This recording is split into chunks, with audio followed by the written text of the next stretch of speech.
All right, I'm going to go ahead and call this work session to order. This first work session on AR 2019-417, Labor Relations Policy Guidelines and Directions. Start with introductions, starting on this side. Forrest Dunbar. Felix Rivera. Pete Peterson. Austin Davidson. Megan Alatel. Dean Gates, City Council. All right. Mr. Chair. Oh, yes, thank you. Go ahead. Crystal Kennedy online. And Suzanne LaFrance online as well. Thank you. Just a question for Dean. Were you able to print out the stuff that I sent you? Yes, sure. Is it here? Well, I would have to run downstairs and get the original print from my office's printer. Okay, yeah, I'd like to do that. It'll take a I few didn't have minutes. just a Friday thing to do. Sure. All right, so, and as the title of this work session implies, this is the first work session. We do have a second work session, aptly labeled John Whittleton work session. For today's work session, I just want to go through the last 12 years of guidelines, so 3 different versions, 2007, 2010, 2013 proposed version, and then give some slight rationale for why this is coming to the table, then do a super quick review of the proposed guidelines, and then we have a lot of experts in the audience, on both sides of the negotiating table, who we should ask good questions to. So I'm going to start off with review of prior guidelines. So first you will see 2007 guidelines by then Assembly Chair Sullivan and Assembly Vice Chair Osiander. And of note, I'm not going to go through the specifics 1 through 7 or however many points there are. But of note on this one, the rationale for opening up the guidelines again was that there were a lot of different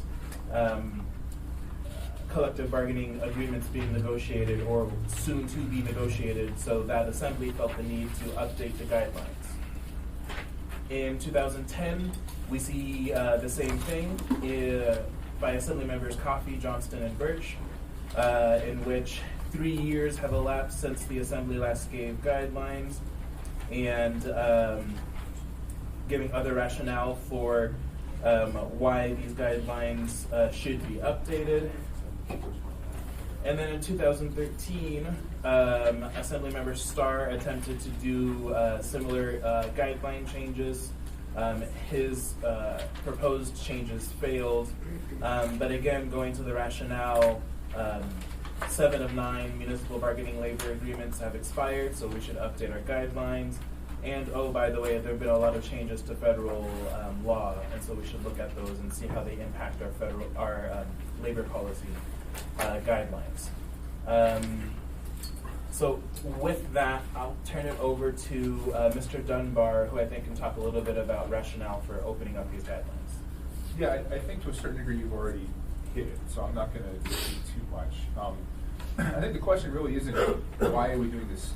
Why are we doing this? It's sort of why didn't we do this 4 or 5 years ago? I mean, it was being done at a much more frequent clip. It's been 9 years since it's been done. And all the rationales from the prior resolutions are still the case today. We always have a bunch of, contracts that are about to come up because we have a bunch of contracts. The situation in the city is vastly different now than it was in 2010. There have been significant changes in labor law since 2010.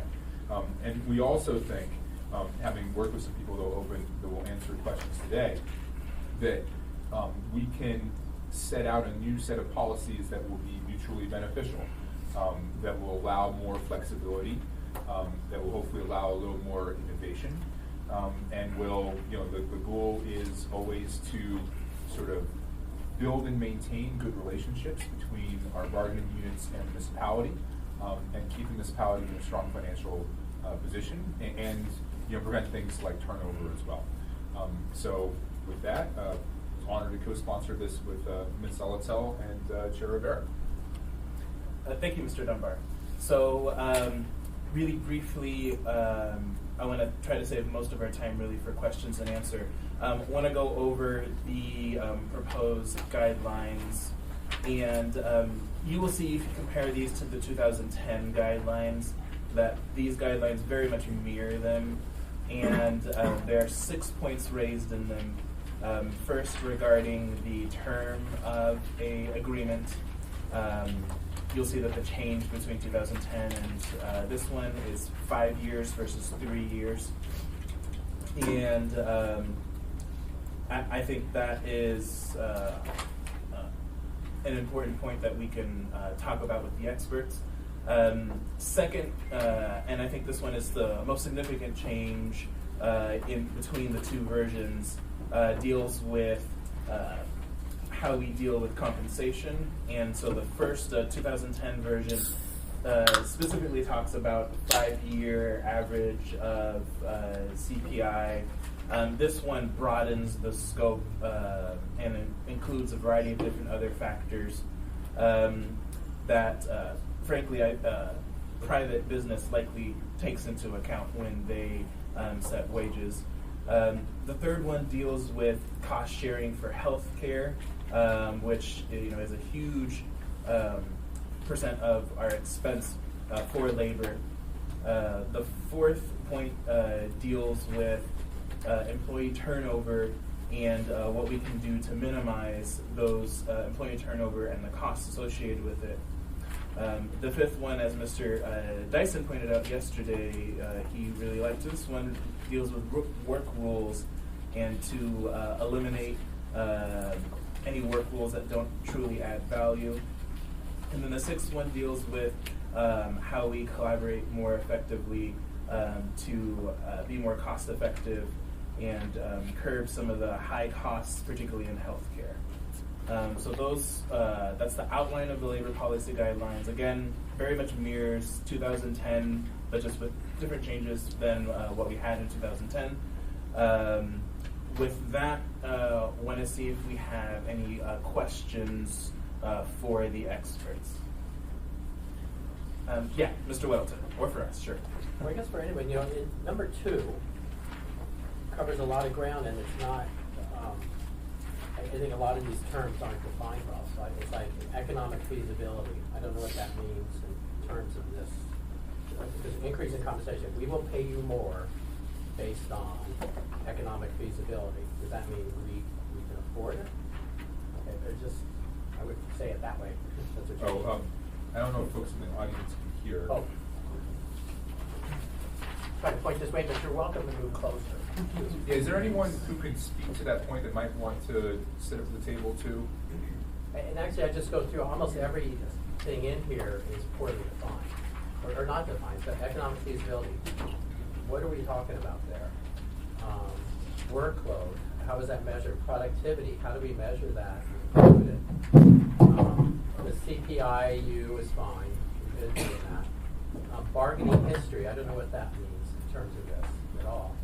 Relevant market comparisons, do you mean the private sector pays less or more? Is that what you mean? So and it should say that rather than, or does that? I don't know what that means here. Cost of living in different markets. Okay. Municipalities' past practice in what regard? I mean, this could be perfect, but I look at it and go, I have no idea what this is saying. And then impact on morale. How do you measure that? Nobody's ever happy. I always want more money. That's by definition.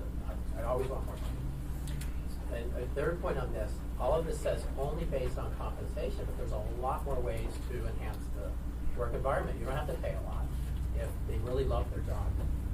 Thank you. So I'm going to provide just a general comment, turn it over to Ms. Alatel, and see if someone from the audience wants to respond. So I will say that many of the questions, Mr. Welton, you had are questions that I drilled down on every single word and what is this going to mean and why are we doing it this way with the experts, and was adequately convinced that this is what we should be doing. And this was over many months of working with the experts on this, so why the heck would we write it this way? And which is why it took so long to get it to us. Ms. Alatel. Thank you, Mr. Chair. Similar to the chair's comments is I think the whole rationale of this policy is to allow parties to come to the table with flexibility to come up with what works. I mean, we have to trust the expertise of both sides. These are some guidelines, and I guess I don't understand. I understand wanting to know what things mean, but I guess I have a little bit of. I guess I need to know a little bit more about why you would want everything specifically defined or so prescriptive. And I don't quite know where that's coming from, so I need some education. Sure. Response. Yes. I mean, I think if you look at the prior guidelines, you'll see that in a lot of cases they are written in that broad way. And actually, these are more specific. But they say things like, should be engaged to identify more efficient, cost-effective means to carry on the work of the municipality. This is from the old guidelines. So, you know, it's written often in a broad way, and in some cases it's also really prescriptive. I think that the overall thrust of our, I don't want to speak for my colleagues, but of our resolution versus prior resolutions is to make it a little bit less prescriptive, to add more flexibility and more things people can take into account. So. Okay, address that. Couple points. So I had passed out something. This is largely me brainstorming. I've given some thought to this and others over the years, and I said a few things. I made notes that other people had said over that time, and then there was something that I got from Julia Tucker. It's been a few years. Someone started something in 2016, so I just plugged in some wording from that. So this is not proposed amendment so much as just for this meeting, some brainstorming. But I don't know, I mean, this section is a prescriptive. I just don't understand the meanings. I mean, how do you, so maybe it's perfect in your things, but bargaining history, I don't know what that means. We went to arbitration with them last time, so this time we need to do what they want, because last time they felt bad. So that was our bargaining history. Or is that what you mean? Or do you mean they got 3% more than CPI last time, so this time they only get 1? Is that what I just don't know. How do we know what that means? It could mean any of 1,000 things. I mean, so say what you mean. Relevant market comparisons. Are we paying enough? Is that what you mean? Let's say that. I mean, relevant market comparisons. I don't know what that. What does that mean in here? Maybe I'm stupid, but spell it out for stupid people. Help us out. So do you have any questions for folks in the audience? Because I think really they're the ones who can answer your question. Well, I would. I want definitions. If we had at our thing last night, I said, well, how do you measure morale? And I'm told, oh, what that refers to is a program we used to have in place and it's not in our contract anymore. How would you get that out of that phrase? So there's a lot of meaning in here. I think that someone said it's here. Anyway, yeah, definitions, please.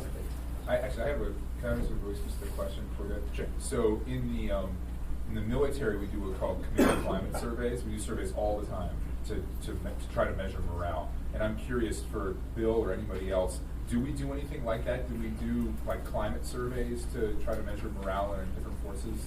We have. In our time, I know that HR and ER formerly did at least one and I think two. We haven't done them union-wide, my recollection, in the last few years, but individual departments may have done them. Right, which is how I'm familiar with them being done sort of unit by unit. And so your this phrase from the police department is, from the police union is indicated, at least in the police department, they do that? Well, and on both sides, we've done, like prior to negotiations, we go in after a survey so we know what's most important compensation for someone. Is it the pay? Is it the healthcare? Is it the working environment? So we'll go into negotiations both sides, mostly knowing that information about morale and things like that, retention, recruitment, things like that. And sorry, just for the public record, can you say your name, please? Angelina Fraze, Thank you. APDEA. Well, just as a point on this, these only reflect increases in compensation. So other things that they might like, more vacation or whatever, these things only address you would get paid more. So typically, in negotiations that I've been a part of, both last two contracts, compensation was a total compensation package, not just pay. But a lot of times, a home car, for example, is part of the compensation package, whether they're allowed to take their home car home or things like that. So we go into negotiations talking about every single one of these things in number 2. what the other markets, what other police officers are being paid, what's working environments like in Spokane that has a similar population base as ours. And so we'll go and literally talk about each one of these things for days and days and days in negotiations. Thank you. And just to add a little bit more structure to this, because like I said, we have folks from both sides of the negotiating table here. So if we can have folks from both sides of the negotiating table join us, please, that would be great. Can't be. We have to sit right side, green side?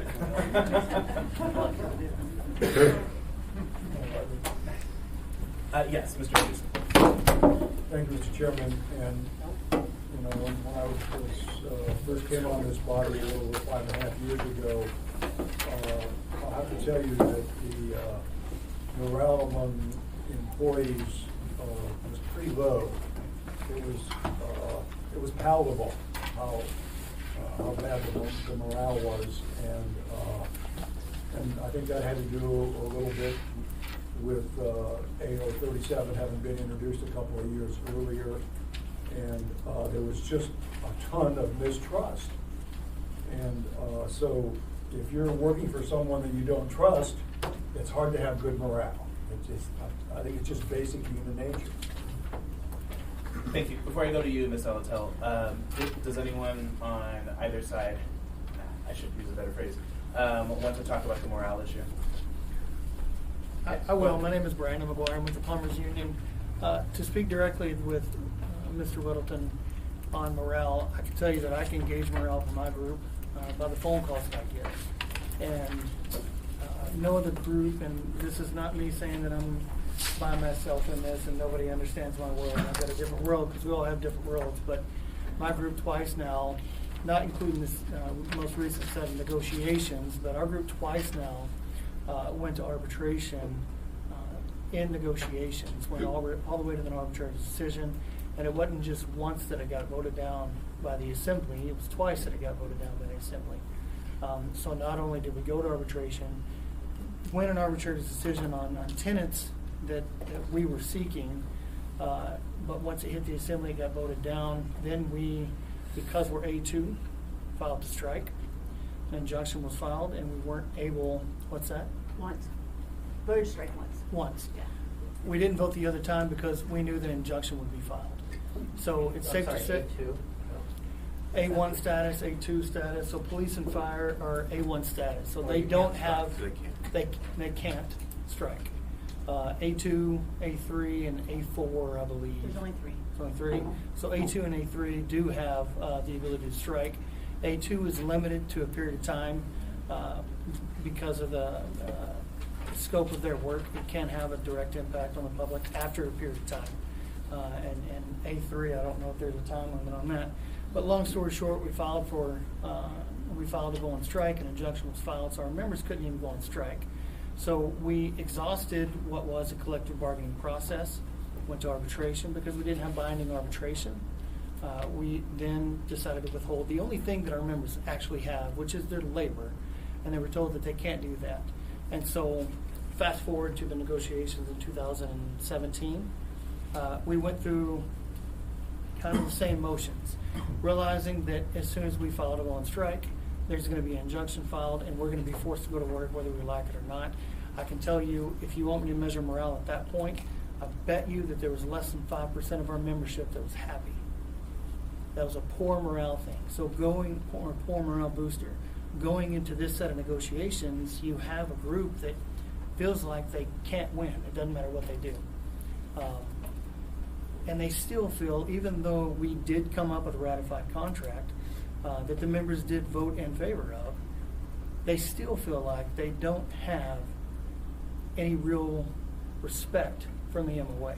So when it comes to measuring the morale, the business agents, the representatives from the local unions that talk to those members, probably going to be your best gauge. And I can tell you right now, despite the fact that we ratified a contract, our members still aren't happy with that. They still feel like they've had about 9 years of just getting kicked around. Thank you. Ms. Alatel? Thank you. I wanted to toss out for the discussion or to get to the definition point for Mr. Weddleton. It sounds like maybe one of the issues is the word compensation. Down in number 4, it says wage and benefit structure, so maybe it needs to be a different term that's more inclusive, so that when we talk compensation, we mean more than just salaries. So it's just an idea to toss out there so we can add it to the conversation. And we can obviously hear from our subject matter experts about whether any changes like that would be reasonable. But that would, well, I mean, I just honestly, I don't know what you mean by bargaining history. I mean, if that's clear to someone, just put it in here. I would bullet point these instead of the way it is, bullet point economic feasibility, bullet point workload, bullet point productivity, bullet point CPI, and so on, and then define it. I mean, I guess I guess we're going around, sorry. But someone who's on, who negotiates these leases here? Okay, do you understand these terms? So you know they come up, based on bargaining history, I want another 2%, and I want 3 more days off. And based on bargaining history, that's reasonable. What does that mean? What would that mean to you? Well, can I say, and I just, Could you say your name for the record? sorry, Blair Christensen, Assistant Municipal Attorney. To me, compensation means the same thing it does to you. It would just mean wages. It would not mean vacation. It would not mean health benefits. When you say compensation in public and private sector, the complication is that you would just be looking at wages in the public sector when we give, typically, you can't speak across the board, but we give better health benefits in the public sector than what you would get in the private sector, and none of that would be taken into account when you're looking at just wages. To me, compensation and wages would be synonymous. So I agree. I think it's ambiguous. If that's what you mean, you should probably say that. Thank you. Yes. Leo, within Alaska Laborers, I wanted to address Mr. Weddleton's question about the need for definitions. In my experience, I think most labor negotiators would understand what bargaining history means, but I think it's still good to talk about here. The bargaining history essentially goes to, okay, 3 years ago or 2 years ago when we negotiated, what did we agree to, what were the proposals? And so in some cases, maybe, for example, with contracts with the state right now, a lot of unions have agreed to no wage increases, no percentage increases. So maybe if there's 3 years where a union has limited increases, but then the economy is going better and there aren't as many economic constraints, then that would be irrelevant in the next set of negotiations. So I think a lot of these terms, even though not everyone here, of course we have diverse backgrounds, but not everyone here is familiar, I think a lot of these terms are pretty common in the industry. So to bargaining history, I think it's pretty clear it means previous negotiations. Past practice is a term that's used, in arbitrations and in negotiations to talk about the patterns of enforcement and implementation. So I think that that's something that most labor negotiators would understand. Economic feasibility to me means considering the economic constraints on the municipality. I think productivity is how much work is accomplished and how much time, what are the costs. So I think a lot of these terms are clear to most labor negotiators, but I'm interested in if Blair has other views. And then going back to Assemblymember Zalatel's point at the beginning, the way I think a lot of the labor leaders look at these guidelines is that we want to come up with a system, and our experience in other guidelines with other employers, because we end up negotiating, in my experience, I end up actually negotiating much more with private employers in the state of Alaska than the municipality. Not all employers have guidelines, and the ones that do are pretty high level. It's about values, it's about principles, it's about having a good process to make sure that, as Mr. Dunbar mentioned, we have a good system in place to build a relationship and get to a good outcome. It's not about, dictating those outcomes. So if you have specific questions about other ones, I think we should talk about them, but I think they are clear in the industry. Well, I guess, all of them. I mean, relevant market comparisons. You mean we're paid more than they are in Spokane, so we're okay. We're paid less than they are in Bozeman, so we need a raise to match that. I mean, what would be the parameters there? Or you get to live in Alaska, so you shouldn't have to be paid as much. I mean, what? So a comparison for my contract, Dusty Menifee, Municipal Light Power contract. It would be CEA, MEA, HEA. What other utilities are paying currently? Are they way above board? Are they way below board? Are we middle of the road? That would make a difference on what we may ask for when we come to the table. And again, as she stated, the economic feasibility would be the condition the municipality's in at the time as well. I mean, workload at MLMP, like our linemen, the average lineman there probably works 600-700 hours of overtime. And it makes their income look really large, but the money savings it costs as to hiring contractors to come in and do the same work, it's probably a third of the cost. Because when you hire a contractor, you're paying for equipment, the management, and the wages. Just to add on to what this is Khalil within Alaska Laborers, to add on to what Dusty was saying about relevant market comparisons, I think that is a general term, but it gives some flexibility in the judgment of the negotiators for the municipality to determine, for his case, it's a comparison of utilities, but for snowplow drivers, it's another group that you're comparing to in both the public and private sector. So I think that is the appropriate amount of discretion for negotiators to look at a variety of comparisons in the industry in both sectors. I want to make clear, I'm not saying these are wrong. Oh. I'm just saying for the average person, and we're the ones to be saying, yes, do this. Right. If we don't, or at least one of 11 doesn't understand it, that's a problem. So even if they're clear to negotiators, and we heard that they're not, particularly, we want to get some clarity in here. Yeah, I respect that. And I'd say one thing on the fees, economic feasibility, so you mean for the municipality being able to afford it. If you look at it, we have in the current guidance that the rolling average, or the 5-year average of the CPI, which is in there, if you did economic feasibility, it would be substantially less than that, because we have a tax cap which is less than the CPI, because it's CPI plus the growth in the population, which has been negative. So for us, economic feasibility should be the tax cap, right? That's where we have more money. But in fact, we've been doing CBAs with cost of living increases, essentially, though we at the municipality are gaining less every year because the tax cap is dropping, or would, the rate of growth of it is less than the CPI. Is that what you're talking about then? We should focus on not just CPI, but also how much more is the tax cap growing? I think that every negotiations with every employer takes into account economic constraints, and obviously, there are multiple sources of revenue, and that's what I think economic feasibility means. Okay, so that would be included then. You would take into account the I think if the low rate of negotiators increase in the tax cap. think it's appropriate, then they can take into account any form of economic feasibility, and I think that's typically what negotiators do. Thanks. Thank you. Mr. Constant? Thanks. So I don't know that those kinds of definitions would belong actually in the code, but couldn't they be something that are accompanying this in an AM that would clearly define out what these concepts are, so they could be kind of worked out, but not literally made into the code? Because these all read to me pretty common sense. To be clear, this doesn't go in the code. This is a resolution. Oh, it is a resolution. I'm sorry, I thought it was ordinance. Okay. But I think your suggestion is one that we could explore. If we could have an AM that goes over this, if we wanted to define this a little further. I think my only hesitancy with that is we don't want to define it in a constrictive way, right? I mean, getting to Fred's point last night, which I think is particularly relevant in this context, which is we don't want to be too prescriptive to the administration.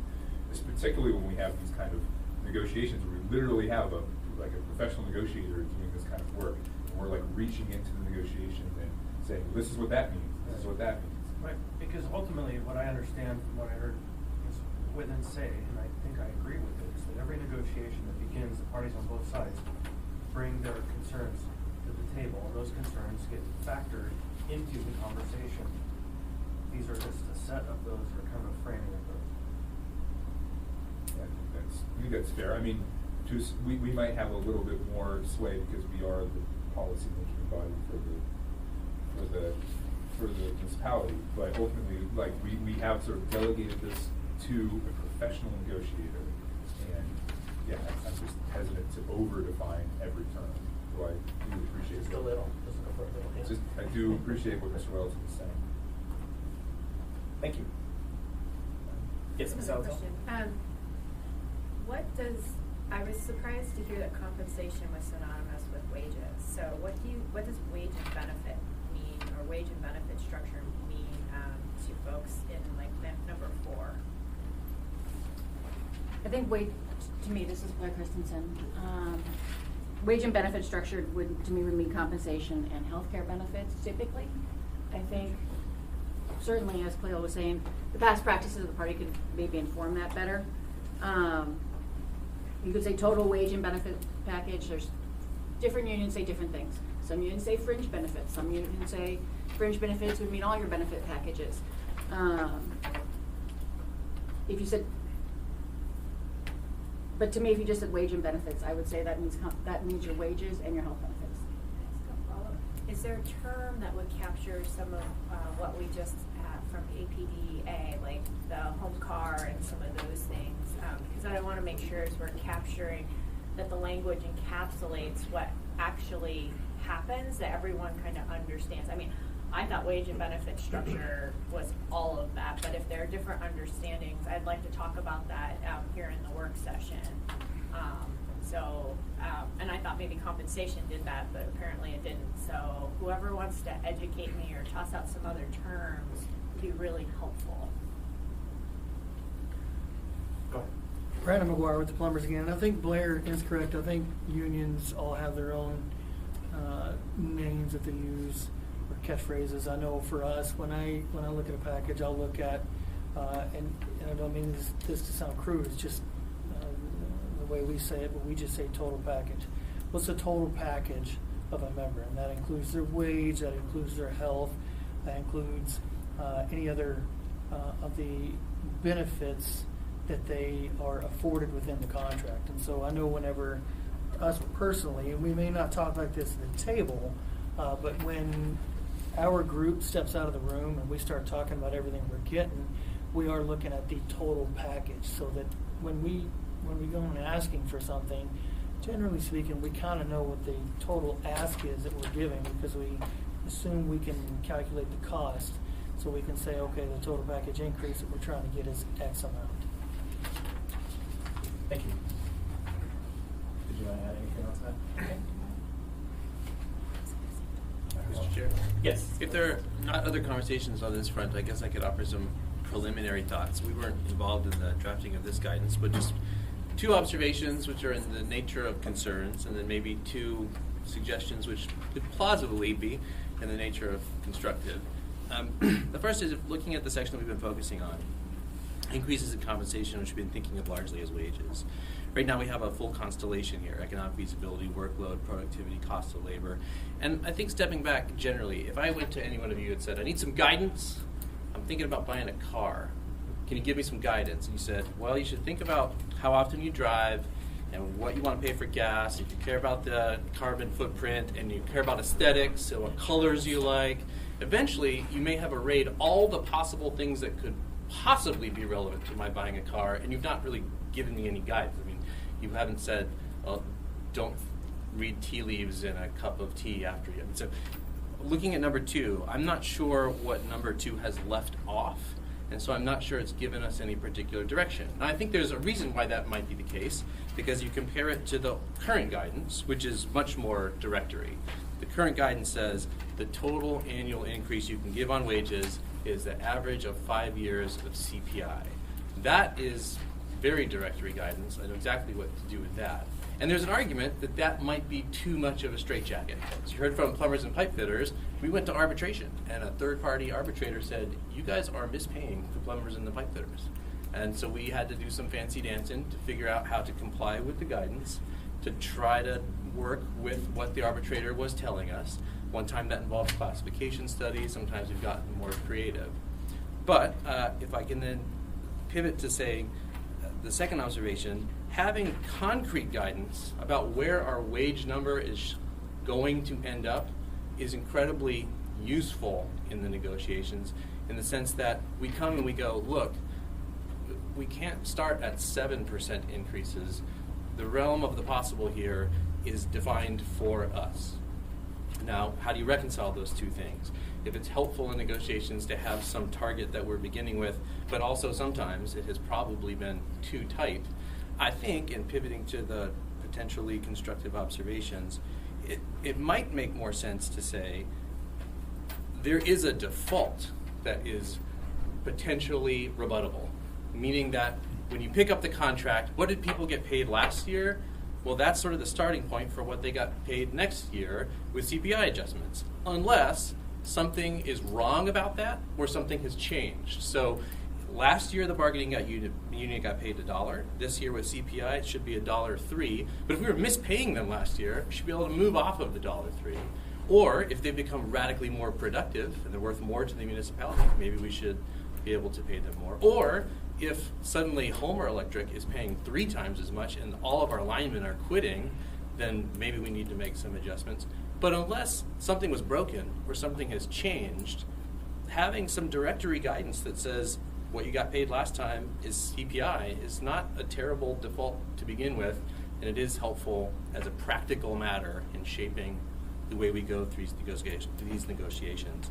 As to the particular mechanics of how the CPI has worked, I'm advised by HR that it is difficult to actually negotiate a contract that says wages changed by actual CPI for a whole variety of reasons. So I think that's partly why the smoothing has been in place. I'm not sure there's a hard rule for why it should be 3 years or 5 years. But then pivoting to the second observation that I'll put forward you here, one of the other changes that I noticed in this proposed guidance as compared to the current guidance is the term of the collective bargaining agreement. I wasn't around in 2007 or 2010. I think there was some concern that motivated the 3-year cap that one mayor shouldn't be able to block up the negotiations for a next mayor. I don't have strong views about that one way or the other. Another was that if you were living at a time of high inflation, so we're at 8% inflation and then it cratered down to 1, that you would have had a bargaining term that went too far. And so now you've actually started increasing wages beyond what was sort of intended, and you'll never catch up to that. One way of, if those concerns again surface, and whether those are concerned to you or not, I don't know, but one way that we had been thinking about potentially bringing to you, in light of understanding of those historical concerns, was to split this somewhat by saying we would actually like to have longer term collective bargaining agreements, because picking up all of the non-monetary terms every 3 years is a pretty crushing workload for HR. And if there's a concern that we don't want to do longer agreements because it locks up the wages or because it could drift from CPI, one way you could do that is to say the terms are 5 years, but there'll be reopeners for just wages and benefits in 3 and 4 and 5. But to the extent that that may be helpful as you shape that. Anyway, I wanted to make sure we gave you some feedback before the hour was completely expired. Thank you. Yes, Mr. Dunbar. Yeah, thank you, and I appreciate those, especially the last 2 suggestions, Bill. I think that those are constructive, and we'll think about them. I mean, ultimately, this is the assembly guidance to the administration. It's one of the reasons the administration wasn't intimately involved in drafting them. It's our guidance. I think the idea of a reopener is something I think we could explore. The rebuttable presumption, I mean, on the one hand, I sort of get it, but on the other, I mean, it's not a court of law, so you've added more verbiage. I'm not sure that practically you've actually changed anything, because people are already going to bring the evidence they have with them, right? So it will get rebutted or it won't, and I don't think it'll actually change the dynamic. But that's something that, I mean, certainly we can talk about putting in there. I guess the overall point I would just make is, it is sort of funny. Last night, your boss made the point to us, speaking on behalf of, quote, executives everywhere, that he wanted less prescriptive interference in the executive. And what you've told us today is you want it to be more prescriptive in here's some concrete guidance, right? Yeah, just note that we're getting sort of conflicting messages in different sets of circumstances from all of our mayor. Thank you. Mr. Whittleton. I guess a question for anybody who's negotiating for Bill. One challenge with you cap it based on CPI, and then everyone and all the different jobs within that bargaining unit get that raise. But it can ignore, and I thought this was what we saw in the plumber saying, is that certain jobs in that bargaining unit, is that the right phrase to say? Okay, yes. I want to make sure my term is well defined. Some of those we decided will pay better than they should be. We could fill those things all day long at a lower rate. But some, we're having trouble hiring people. So we should raise it more. So if all we do is give it CPI, we're going to still have trouble hiring for that. So we went back and revisited each job class and redefined it. So, and I think a problem with capping it at the CPI is that, is you want to definitely have flexibility to go in there and say, whoa, we're having a lot of trouble getting someone who does this kind of plumbing. Bump that one up substantially, perhaps. I mean, do you feel like you can always do that when you're negotiating? Well, I'll or do you take feel one it's stab at different? that, and I'll let the real experts talk, and they'll clean up all the messes I'm about to make. But so right now, it's the average annual increase. So we have the flexibility to negotiate wage increases and changes by classification. They're right. The problem is if we said this classification has been underpaid, it needs to get an extra boost to make up. If you're really complying with the average annual increase for the whole of the contract, you have to short somebody else. And shorting somebody else, that's not going to be a great solution. So what we did with the plumbers, if I got this right, was we didn't change it within this guidance. We still complied with this guidance, but we said we also promised to do a classification study where later we went back and picked up each of the individual classifications and trued it up as compared to the other universe, looking at our utility neighbors, et cetera, et cetera. So there is a little bit of flexibility that exists now, but it's probably not the right amount of flexibility, and we've had to do some kind of workarounds to make it all come together. Can I follow up on that? Sure. Okay, so that's interesting. So as opposed to doing as part of the collective bargaining agreement, because of that CPI cap, you broke it out and did it as a separate thing. So it was split out then because of that reason? I mean, I guess peeling back the curtain, probably yes is the answer. We realized there was something that needed to be done, and that was the best way that we could figure out how to get through it. But now this is where I'll stop talking and let the real experts tell you the answer. So, wage rates typically in the collective bargaining agreements, wage rates are across the board percentage. They're not intended to fix differences with mechanics in a whole contract. That is done by our classification section in HR, who will go and look. They will do a classification study. They will look at the job duties. They will look at how it's being paid in a variety of markets, and they will see if we're paying what is, relatively fair for that position. So with the plumber specifically, the collective bargaining maybe was not the appropriate place to do that. We did it through we recognized that while some positions might not be as underpaid as other positions, the appropriate way to do it would be classification studies for the positions that were definitely underpaid in the market, and then we did the classification studies and they tried to true that up. So I would also just want to make a point of piggybacking off Bill's point that while this might not be the flexibility, the current guidance might not be the appropriate flexibility. In my experience, it does seem useful to have some direction from the assembly as to what your general economic stance is. Then everybody can go into bargaining knowing generally wages should be this, unless you can have these other factors, you can show these other factors, and you can make allowances for those. Because if we're at 1% and they're at 10%, I think what you will see is, with the exception of police and fire who have binding arbitration, in which you guys do not vote on those arbitration decisions, the other unions, it will be harder to come to a middle ground where we have a consensus. And so you guys will be voting on arbitration decisions probably more often. And I'll say to the point that there are other circumstances where we have requested more flexibility and less directory code in our business. This one is different because it's a joint decision. I mean, we negotiate these contracts and then we bring them to you for ratification. And you guys are, in some ways, helping shape a conversation between two parties who are going to be starting in very different places, having some sense of where generally we're likely to end up is constructive from the outset. We are trying to get a contract that ultimately the Assembly is going to ratify, is I think what we're all trying to get to. I mean, also that the members ratify, but that the Assembly ratifies as well. Thank you. Mr. Constant. Thank you. So the clerk's done a great job of researching back to 2007. Did these documents exist before 2007, these resolutions? I don't know. So this was Mr. Gates. I don't know if these exist before 2007. I imagine they do. I've never seen one before 2007. It's a knowable question, but it might have been the first I'm one. not sure, but I can look into that. Thank you. The morning Thank you. Ms. Alito. Thank you. So I'm trying to reconcile the concern about kind of putting some parameters in place, because when I read paragraph number 2, I see the parameters as existing as that the parties will come in looking at cost of living increases, CPI, the bargaining history in terms of what's typically been, where you've gone and where you're at. So I guess I'm having a hard and market comparisons, having a hard time reconciling that with like a required like hard number.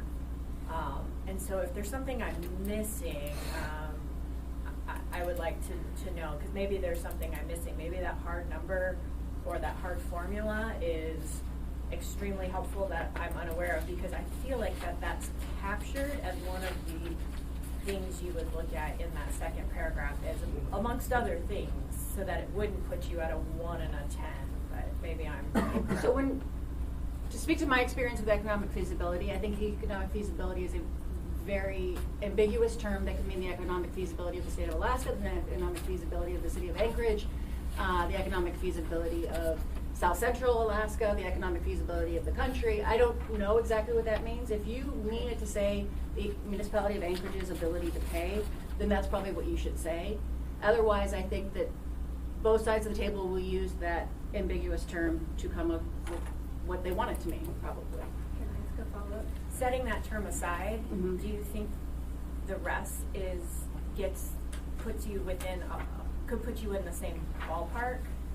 I guess I'm really bad with sports, but because it does take into what the bargaining history's been, which will have somewhat been controlled by the past guidelines for a period of time. Plus, it's got the CPI and the cost of living.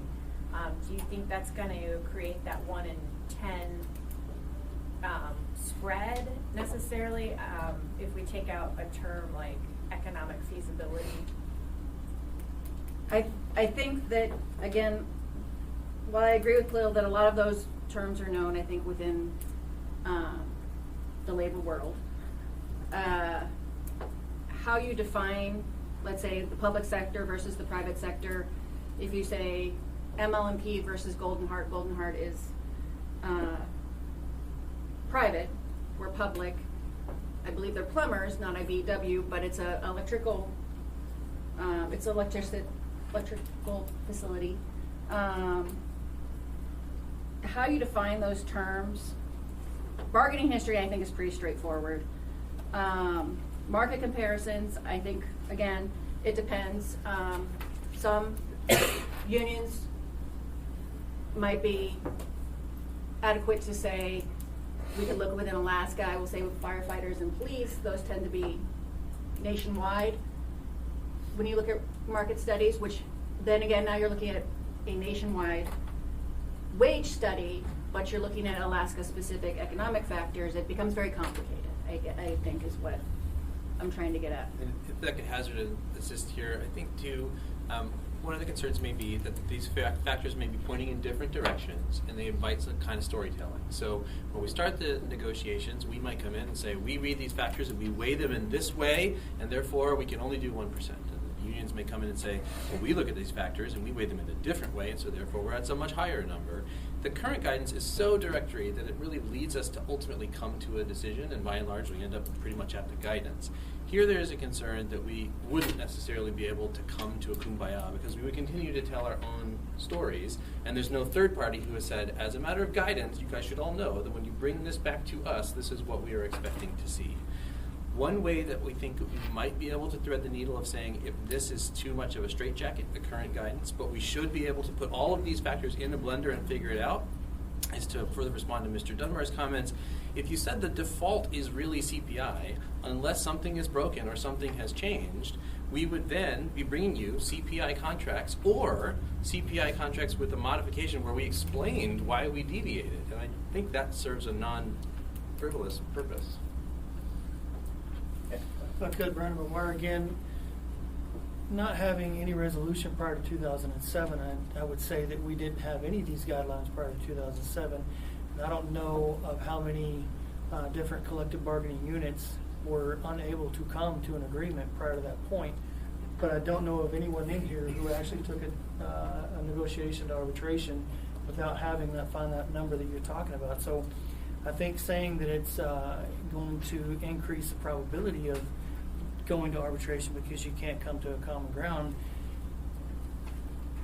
is just historically not accurate. And I might be wrong, unless there's been an arbitration prior to Well, I think 2007. it's complicated because at that time, there was fewer unions. There was one gigantic union. It was a different, I mean, it's hard to go back, but without getting into the complicated backstory. Anything further? Yeah. Cleo. Go ahead. Cleo within laborers. So I want to make a broad point about number 2 and the concerns about broad discretion versus limitations. I mean, just to put this in context, so I think in this room, we probably represent more than dozens of groups of workers across the state with different collective bargaining agreements. And in my experience, the vast majority of those don't operate under guidelines that are this specific even, and we typically get to an agreement. Obviously, there are few and far between, but of those dozens of CBAs, every 2 to 3 years, 4 years in some cases, we usually get to an agreement. We usually aren't ending up in arbitration. I mean, they're obviously the outlier cases. So I think even with broad discretion for the 2 negotiating teams on taking into consideration a variety of factors, in our experience in this room, we usually get to an agreement without going to the alternative dispute resolution methods. And then a specific point on the default that was mentioned, just to make it clear, I mean, that would essentially be only, the default would always have wages keeping up with inflation. So essentially wages would be functionally flat, just to put that in context, which I don't think is the values that we want to embody in these guidelines. Thank you. Mr. Whittleton. I had a question, I had a comment. You know, having the CPI holds the structure flat, but it doesn't hold people flat because so many of these contracts have these steps. So every year, some of them typically a 5% increase.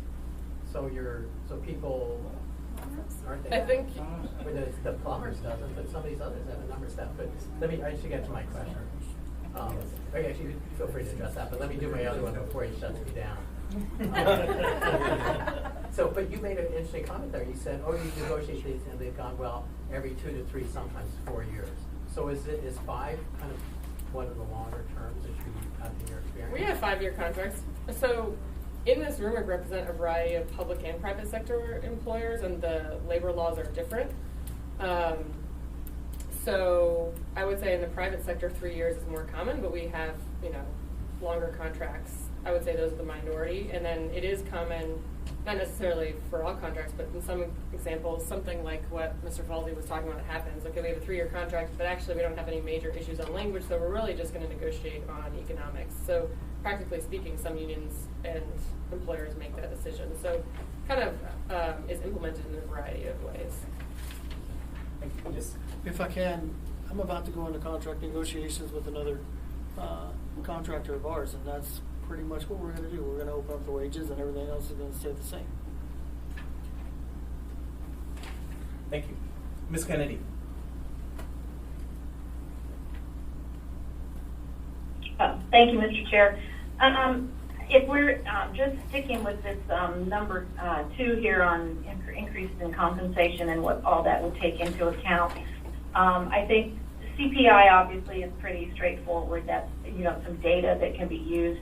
But if we're talking about this idea about economic feasibility and what that means, I hope that it would also mean some way of kind of reflecting on what the economic climate or the financial environment of our community is at the time. And I look at that just from a taxpayer perspective in terms of how much can the taxpayer bear? If we're talking about wage increases, how much more can we ask them to pay, especially when we're talking about the huge increases that we get every year regarding cost of healthcare. So I'm just hoping that economic feasibility comment actually has some kind of reference to what the economic climate or the financial climate is in our own community. So I don't know if anybody wants to really comment on that, but I would personally like to know what kind of conversations happen during negotiations that really talk about what kind of taxpayer burden is going on. Specifically, for us right now, we're looking at paying more bond indebtedness from the state, so we're not getting that state reimbursement. We've recently increased so many fees across the board for almost everything that somebody in the municipality would be paying for, whether that's taking their trash to the dump or remodeling or building a house. So costs are dramatically increasing just for the local taxpayer, property taxpayer, if you will. So anyway, so what kind of weight or consideration goes into the bargaining process just from whether or not the taxpayers can kind of, how much they can take, how much they can stand? Does that go into any of this conversation? Thank you. So before I turn it over for someone to respond to that, so I have one more person in the queue, Mr. Peterson, then I'm going to talk quick timeline, and then we need to wrap it up. So does someone want to respond to Ms. Kennedy? Sure. Khalil, within laborers, just quickly, I think economic feasibility is broad enough that it would take into account the economic climate. And in my experience, and I would imagine that other folks, experts at the table, every negotiations I've ever been a part of or worked on, economic climate overall has played a role in those negotiations. So I agree that those are all factors that would come into play, and thanks for that comment. Right. Sure. I agree that it potentially could. I would also say that there's also some arbitration case law in which arbitrators refuse to take into account an employer's ability to pay, and so without specific direction, we would be at the mercy of an arbitrator as to whether they wanted to. If we did not make it to an agreement, we would be at the mercy of an arbitrator as to whether they would take that into account or not. Yes, Brandon. If I could, you'd only be at the mercy of an arbitrator with police and fire.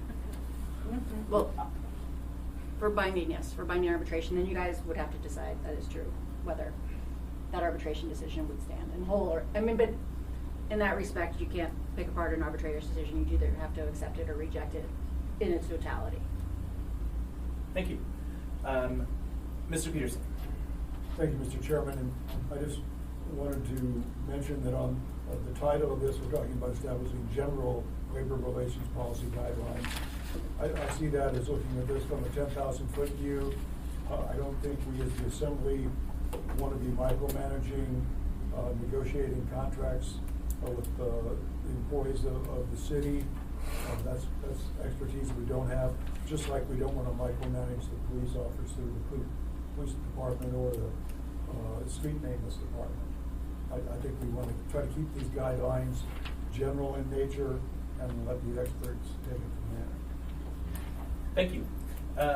So just a couple quick notes. So we have a second work session planned for Friday the 13th at 10 a.m., so I'm sure it'll be lively.